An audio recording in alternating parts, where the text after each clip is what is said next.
next?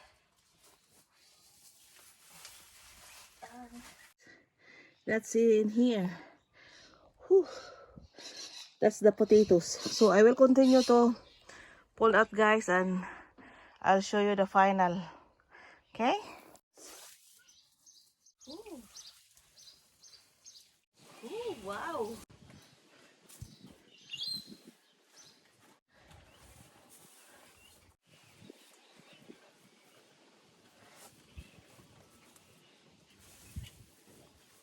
Oh my goodness. Ooh, more.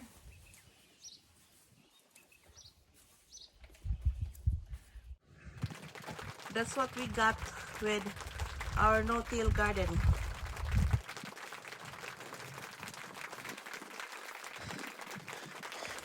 Look at the size of this, though.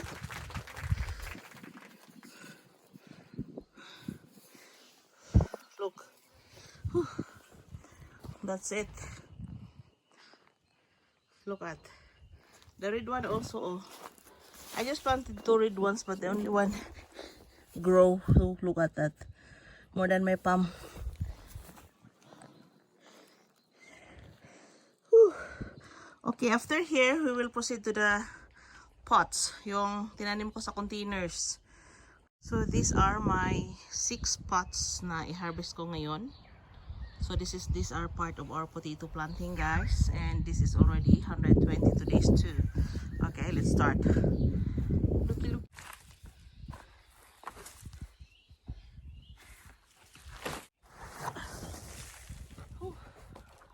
First pot, second, may laman na 4. Third, madami, konti lang siya, madami. Pero hindi siya masyadong malaki. Ito yung ating 4th, 5th, and our 6th. So yun ang ating na-harvest sa ating pots, guys. Yung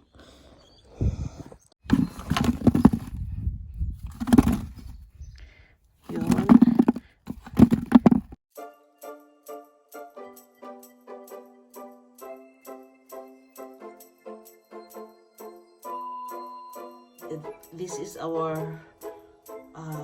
first harvest potatoes in 2022. So yun.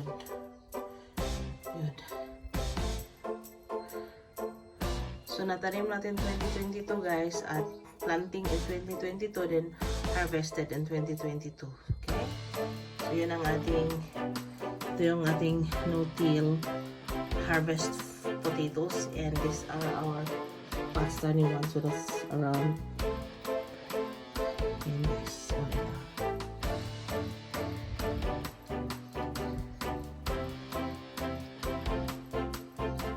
Thank you for watching, everyone. Bye bye.